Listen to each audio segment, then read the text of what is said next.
Welcome to this next video in the playlist on group theory. This video is going to be a basic introductory video to the concept of a maximal subgroup. Okay, so let's begin with the definition of a maximal subgroup. So firstly, let's have some group that we're going to be working with, and we'll call this group capital G. Now this can be a finite group or it can be an infinite group, so the concept of a maximal subgroup can be used in finite group theory as well as infinite group theory. Okay, so we're not going to limit down which sort of groups we are working with at all, we're just going to be working with a general group.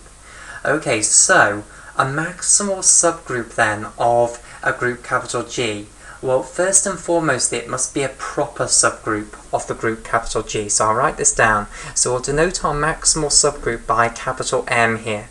And capital M is going to be a proper subgroup of the group capital G. So note I'm putting the is strictly less than symbol here.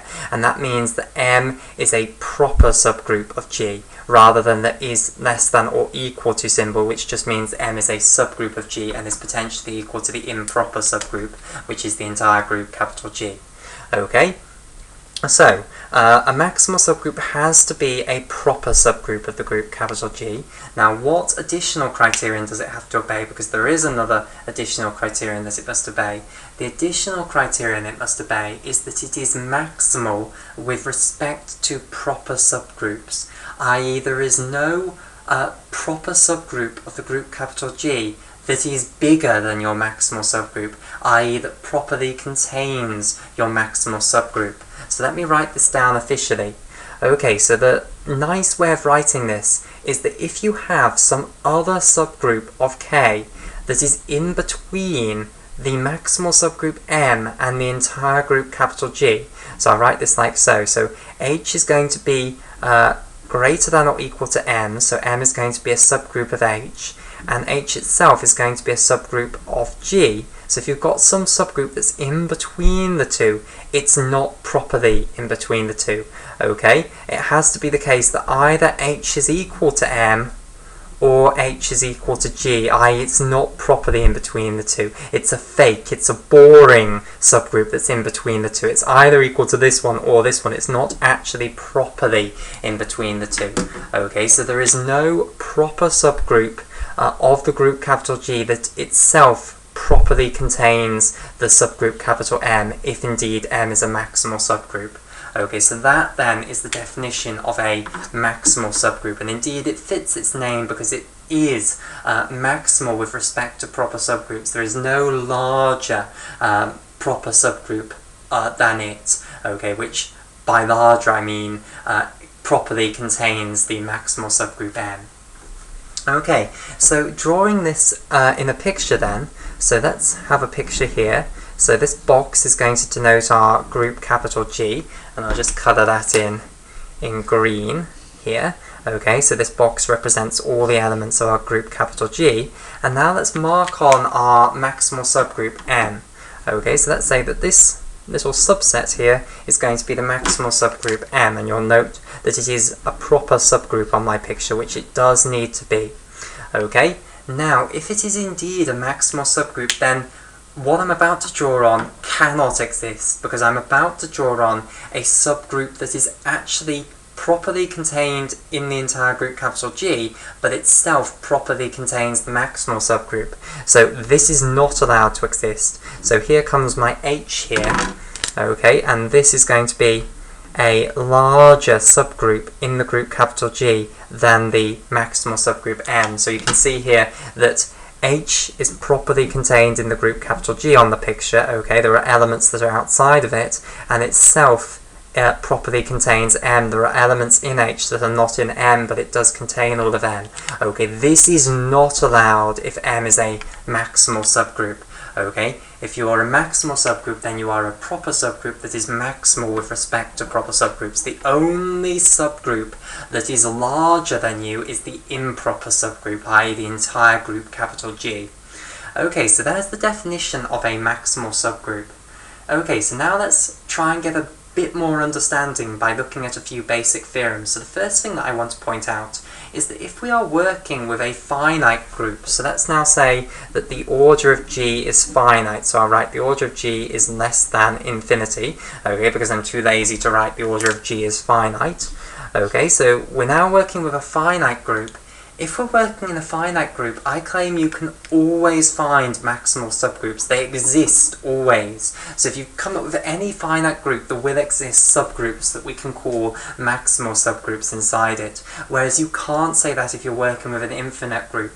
The definition of a maximal subgroup still makes sense in infinite group theory, but you can't instantly say that they exist. Okay, whereas if you're working with a finite group, you can instantly say, I will be able to find you a maximal subgroup, and it's really, really easy. Okay, so let me show you how you would actually go about constructing maximal subgroups then in a finite group. So a subgroup that you can start off with in your construction of a maximal subgroup is you can start off with the trivial subgroup. Okay, and I'll denote the trivial subgroup by a 1 here. So this is the subgroup that just contains the identity of the group. Okay, so this is certainly a proper subgroup, provided of course that your group isn't the trivial group, in which case this whole conversation is just a bit stupid. Okay, so we will assume here that the order of the group is greater than 1. Okay, so that we're not working with the silly group. Okay, but for all other groups, apart from that silly one which only contains a single element, the trivial subgroup here that just contains the identity element is going to be a proper subgroup. Okay, so there are two possibilities. Either you are done because this is a maximal subgroup, i.e. there is no larger proper subgroup of the group G that contains this, okay? In which case you found the maximal subgroup. This is a proper subgroup which has no larger for which there is no larger proper subgroup of G that contains it, okay?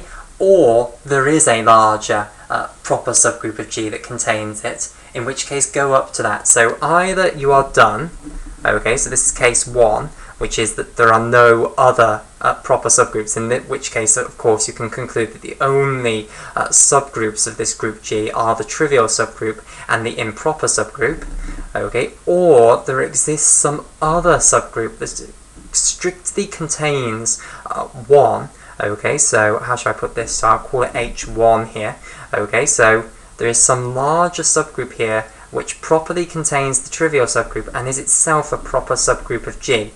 Okay, in which case go up to that. Okay, now this is your better hope for being a maximal subgroup. Now, again, you can ask the question, is this a maximal subgroup? And if the answer is yes, then of course there will be no larger proper subgroups. Okay, and if the answer is yes, then you're done. You've found a maximal subgroup. If the answer is no, what you can do then is you will be able to find a larger subgroup of G that is still a proper subgroup of G that contains H1. So we can now write this like so. The trivial subgroup will be a proper subgroup of H1, which itself will now be a proper subgroup of H2, which is a proper subgroup of G. So we've now constructed H2, which is even bigger. It's a proper subgroup of G that properly contains H1, and now this is your best claim to be a maximal subgroup. Okay, and then either H2 will be a maximal subgroup, or again there'll be some larger proper subgroup and we'll go up to that one. And this process just continues on, but you know that it cannot go on forever because the order of the group is finite, so you can't continuously get bigger and bigger subgroups. It must come to an end at some point. Okay, so you must eventually find a proper subgroup for which there is no larger proper subgroup. Okay, and then you're done, you found your maximal subgroup. Of course, if we're working with an infinite group, then you can't conclude this. You can still do this process, but you can't conclude that it will ever come to an end. You can't conclude that you will ever actually find your maximal subgroup. Okay, right, but in finite group theory, you can always conclude that maximal subgroups exist, even if it is just the trivial subgroup that's your maximal subgroup. Okay, the only silly scenario is when the finite group that you're working with is the trivial group, which just contains a single element. But apart from that one, everything else works. Okay, right, so in finite group theory then, maximal subgroups exist. Okay, what I now want to show you is if you've got a subgroup, how could it be possible for you to conclude that it was a maximal subgroup? So you might now be curious as to in which situations can you instantly say that your subgroup is a maximal subgroup. Okay, so here comes what we'll call theorem 1. Okay, so I'll just do THM for short. So this is going to be theorem 1. Okay, so theorem 1 is that if you have a subgroup which has prime index in your group, then you can conclude that that subgroup is a maximal subgroup. So let's say we have H, which is a proper subgroup of G, okay, and let's say that the index of H in G, okay, is equal to some prime natural number. Now remember, the index of a subgroup in the group means if you partition the group up into the left cosets of that subgroup, how many left cosets do you get? And it's going to be some natural number or potentially infinity. Okay, we're saying that when we do this, we're actually getting a prime natural number, okay, which is little p here. So little p is just denoting some prime. It's no prime in particular, but of course these are the prime numbers that you learnt in school. So 2, 3, 5, 7, 11, 13, the prime numbers in the natural numbers, which are what you previously just called the prime numbers before you learned abstract algebra. Okay.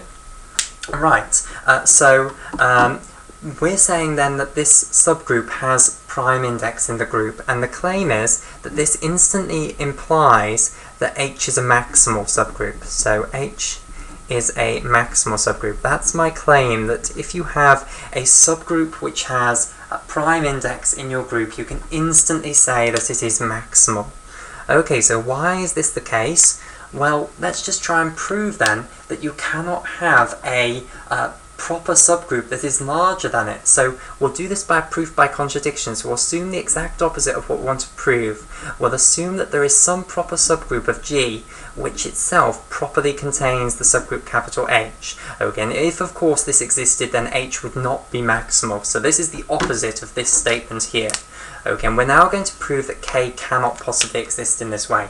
Okay, and the reason is that we can apply a result that we studied in the video on the index of a subgroup, which is a video previously in the playlist on group theory.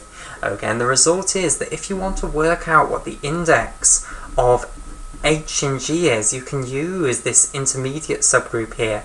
Okay, you can say that this is going to be the index of K in G times the index of the index of H in K. Okay, so this multiplicative formula here works. We prove that it works in the video on the index of a subgroup. Okay, right. So now, why does this lead to a contradiction? Okay. Well, we know that this answer here is going to be some prime natural number. We know that the order of H and G is some prime natural number. We also know that K is properly in between these two. Now that means that if you consider what the the index of K in G is, this is not going to be equal to 1. You're going to end up with more than one coset in there because K is a proper subgroup of G. In addition, if you consider what the index of H and K is, this is not going to be 1 either, because H is a proper subgroup of K, so when you partition K up into the cosets of H, you'll get more than one coset. Okay?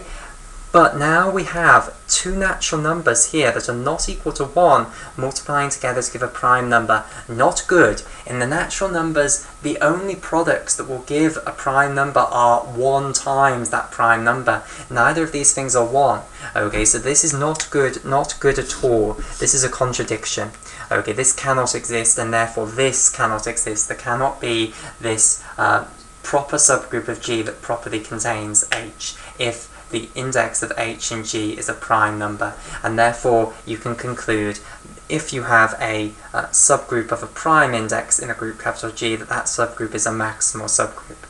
So theorem 1 is proven. A very nice, simple theorem. Okay, right, now let's discuss another theorem, which I will call theorem 2, the final theorem of this video. Okay, now theorem 2 is going to concern what if we have a normal subgroup which is also a maximal subgroup. Okay, so let's say we have a maximal subgroup here that is also a normal subgroup. Okay, so M is a maximal subgroup, but it's also a normal subgroup in G. Okay, and of course, because it's a maximal subgroup, you can conclude that it's a proper normal subgroup here. Okay, well of course if we have a normal subgroup, we can quotient the group capital G out by M and construct the quotient group. So we can construct G quotiented out by M because it's normal. Now the question is, do we end up with anything special because this is not just any old normal subgroup, it's actually a maximal subgroup? And the answer is yes. I claim that you can instantly conclude that the order of this is equal to a prime, and the reason is that if we think about this, M being a maximal subgroup means that there are no subgroups that are properly in between M and G. However, by the correspondence theorem, which we discussed in the video on the third isomorphism theorem, we know that subgroups in the quotient group here correspond to subgroups that are in between the group that we're quotienting out by and the entire group capital G. Okay? We know that now there are only two subgroups that are in between these two, which is M and G. Now M will correspond to the trivial subgroup over here, and G will correspond to the improper subgroup over here. So what I can conclude about this quotient group here is that it only has two subgroups, and the only two subgroups are the trivial subgroup and the entire improper subgroup, which is G quotients out by M. Those are the only two subgroups, and I claim that the instant that you know that a group only has two subgroups, then by Cauchy's theorem you can instantly say that the order of that group is of a prime order. Now why is that? Well, remember Cauchy's theorem concerns subgroups that you can always say will exist in a group of finite order. So if you've got a finite group here of order n, then in Cauchy's theorem what you do is you factorize n into its prime factorization, like so, p1 to the power of alpha 1, p2 to the power of alpha 2, all the way up to pn to the power of alpha n here. Okay, and then Cauchy's theorem tells us that there will always exist a subgroup of size p1 in the group capital G, there will always exist a subgroup of size p2 in the group capital G, etc. all the way up to pn here. There will always exist a subgroup of size pn in the group capital G. Now, if the order of this group had a more complicated prime factorization than just one prime here, okay, then you would be able to conclude that there would be some subgroup that was a proper subgroup of this, okay, which was not equal to the trivial subgroup. Okay, so if this, had more than one prime in it, then by Cauchy's theorem you must have a proper subgroup that is not the trivial subgroup, and therefore it will contradict the only two subgroups of this quotient group here being the trivial subgroup and the improper subgroup. Okay, so that now shows us that the order of this quotient group must be a prime natural number. Otherwise, as I say, by Cauchy's theorem you would have more subgroups than this. Okay, now we know that whenever you have a group which has prime order, that you can instantly conclude what the structure of that is going to be equal to. Okay, you can instantly conclude that this will be isomorphic to the cyclic group on P elements. Okay, so here comes the great finale to Theorem 2. Theorem 2 is that if you quotient out a group by a maximal subgroup that is a normal subgroup, of course it will have to be normal if you're quotienting it out, the structure that you will end up with will be a cyclic group of order a prime number. Okay, and of course the prime number in particular here will just be the index of this maximal subgroup here in the group capital G. So P will equal the index of M in G, because of course the number of elements in here is just equal to how many cosets that the subgroup that you're quotienting out by actually partitions the group into.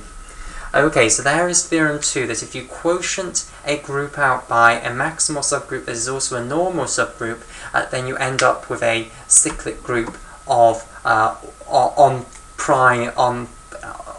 on the set of P elements where P is a prime, and that prime will be the index of that subgroup that you quotiented out by in the group capital G.